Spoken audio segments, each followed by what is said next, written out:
Assalamualaikum warahmatullahi wabarakatuh. Saya ucapkan selamat pagi kepada Bu Herlina selaku dosen mata kuliah Sistem Komunikasi Indonesia. Baik, di sini dari sekian banyak tema, saya memilih teoritas dunia. Ya, dan perkenalkan nama saya Ratna Pitasari, NBI 0164. First adalah ini menurut UU 40 tahun 1999, PERS adalah sebagai lembaga peranata sosial. Lalu PERS sebagai wahana komunikasi massa. Dan untuk for theories of PERS itu ada otoritarian, lalu libertarian, lalu ada social responsibility atau bahasa Indonesianya adalah teori tanggung jawab, lalu ada totalitarian media. Lalu kita akan membahas otoritarian terlebih dahulu, yaitu teori ini adalah teori normatif yang menempatkan semua bentuk komunikasi di bawah kontrol elit pemerintah atau otoriter begitu ya. Dengan model komunikasinya itu adalah satu arah. Jadi bukan dua arah, namun satu arah. Dan teori otoriter disebut pula sistem otoriter yang berkaitan erat dengan sistem pengawasan terhadap media massa yang daya pengaruhnya dinilai amat kuat. Sehingga PERS dijuluki The Fourth Estate atau kekuasaan keempat setelah lembaga legislatif, eksekutif, dan juga yudikatif.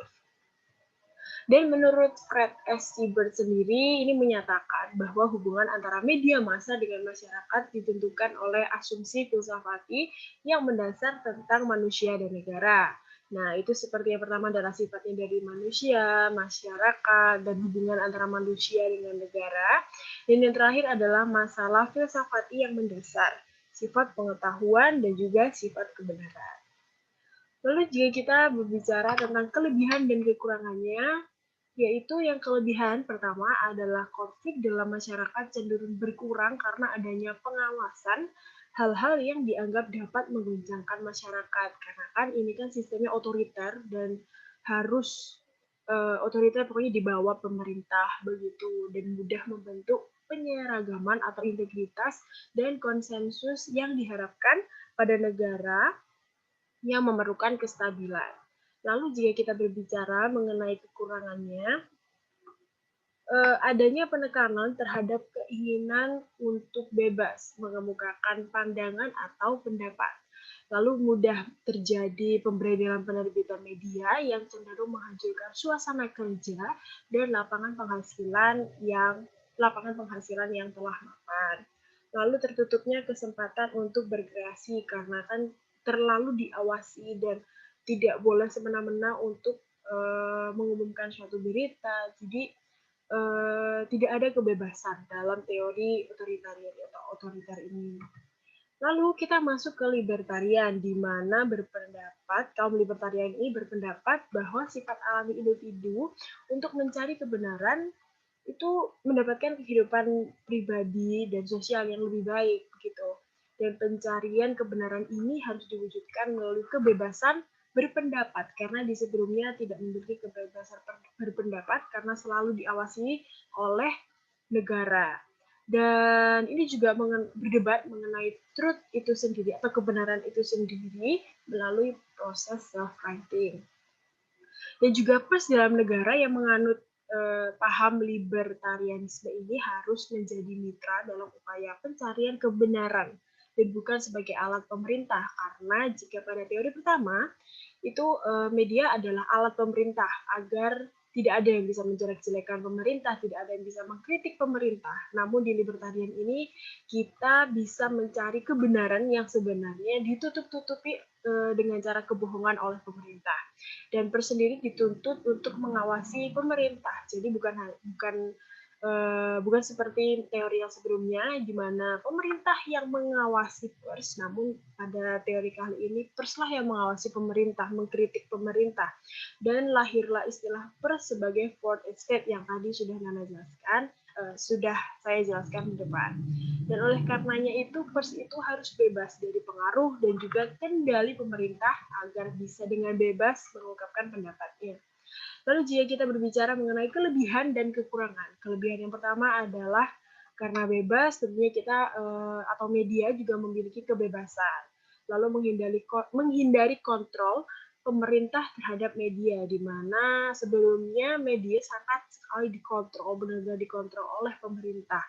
Dan juga kekurangan, di mana sangat optimis bahwa media dengan sadar memiliki tanggung jawab, lalu sangat optimis bagaimana tiap individu itu memiliki rasional atau etikanya sendiri, lalu mengabaikan konflik yang muncul dari kebebasan mencari kebenaran, misal kebebasan pers dan juga ruang privat.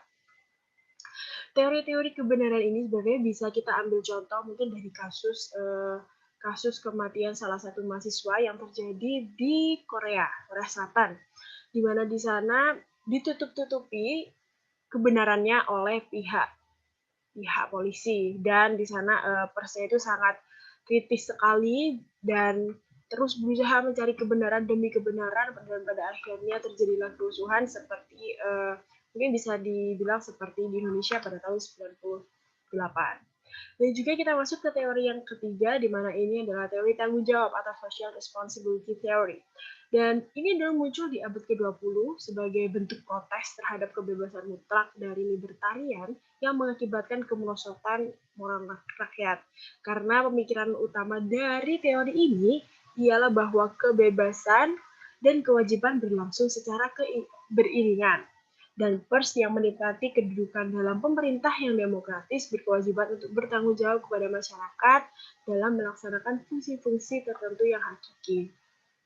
Nah, sekedar informasi mungkin dari social responsibility ini, teori ini dapat suatu media, maksudnya suatu berita itu dapat berdampak kepada masyarakat karena harus dimiliki, sifat tanggung jawab ini harus dimiliki oleh pers. Karena jika tidak dimiliki oleh pers, maka sama saja dia tidak bertanggung jawab, gitu. Karena itu tadi ada dampak yang akan dilaksanakan setiap berita-berita yang akan diterbitkan oleh pers, jadi begitu. Dan Komisi Kemerdekaan Pers itu telah merumuskan 5 persyaratan pers menurut analisis dari Theodore Peterson adalah sebagai berikut. Yaitu yang pertama adalah memberitakan peristiwa-peristiwa sehari-hari yang benar, lengkap, dan berpekerti dalam konteks yang mengandung makna. Lalu yang kedua adalah memberikan pelayanan sebagai forum untuk saling tukar komentar dan juga kritik. Lalu yang ketiga adalah memproyeksikan gambaran yang mewakili kelompok inti dalam masyarakat. Lalu bertanggung jawab atas penyajian disertai penjelasan mengenai tujuan dan nilai-nilai masyarakat dan mengupayakan akses sepenuhnya pada peristiwa-peristiwa sehari-hari. Dan juga di sini seperti yang Nana bilang tadi, di sini dilema yang muncul atas kebebasan mencari kebenaran dalam teori liberal menjadikan munculnya teori ini. Dan teori ini itu dalam teori ini media tidak hanya bisa bebas mengemukakan pendapat dan bebas untuk hanya mencari kebenaran saja tanpa ada tanggung jawab di baliknya. Maka dari itu harus ada tanggung jawab sosial, karena apa yang disampaikan melalui media itu selalu memiliki efek dan juga dampak terhadap masyarakat. Jika kita membicarakan tentang kelebihannya, yaitu menjunjung tanggung jawab media, audiens, dan juga membatasi adanya ikut campur pemerintah ke dalam media, dan juga memberi sebuah ruang pemerintah untuk mengawasi media, menjunjung perbedaan dan pluralisme, lalu memberikan ruang kaum powerless atau yang tidak memiliki power, dan juga menarik insting kreatif praktisi media dan audiens, di mana sebelumnya kreatif itu adalah merupakan kekurangan ya di teori libertarian. Dan kekurangannya di sini adalah melewati optimis terhadap kesadaran media terhadap tanggung jawabnya, dan kelewat optimis terhadap tanggung jawab per individu atau jurnalis-jurnalisnya, jadi pers itu juga tentunya, dan meremehkan kekuatan motivasi ekonomi, profit, dan kompetisi. Lalu kita masuk ke teori yang terakhir, di mana di sini adalah totalitarian media teori yang dikembangkan pada masa Nazi atau pada masa komunis pada saat itu. Ini disebut sebagai penindasan dari kelompok plural dan kebutuhan yang tinggi untuk propaganda kuat dan dipusatkan pada budaya politik. Kontrol langsung media oleh kekuasaan politik dominan dilihat sebagai sebuah usaha untuk mencegah adanya penyimpangan, dipandang sebagai musuh manusia. Yang dipandang sebagai musuh manusia ini adalah penyimpangan itu sendiri. Jadi, pada teori ini, postulat teori bisa dirumuskan sebagai berikut, yaitu yang pertama adalah media seyogyanya melayani kepentingan dari dan berada di bawah pengendalian kelas pekerja. Kedua adalah media seyogyanya tidak dimiliki secara pribadi. Media harus melakukan fungsi positif bagi masyarakat dengan sosialisasi terhadap norma yang diinginkan, seperti pendidikan, lalu informasi, motivasi, dan juga mobilisasi. Lalu yang keempat adalah di dalam tugas menyeluruhnya bagi masyarakat, media seyogyanya tanggap terhadap keinginan dan kebutuhan audiensnya. Lalu yang kelima adalah masyarakat berhak melakukan sensor dan tindakan hukum lainnya untuk mencegah atau menghukum setelah terjadinya peristiwa publikasi anti masyarakat. Lalu, media sendiri juga perlu untuk menyediakan pandangan yang purna atau komplit dan objektif tentang masyarakat dan dunia dalam batas prinsip Marxisme-Leninisme. Dan juga wartawan adalah ahli yang bertanggung jawab yang tujuan dan cita-citanya seyogyanya merupakan adalah kepentingan terbaik para masyarakatnya. Dan media hendaknya mendukung gerakan progresif di dalam dan di luar negeri.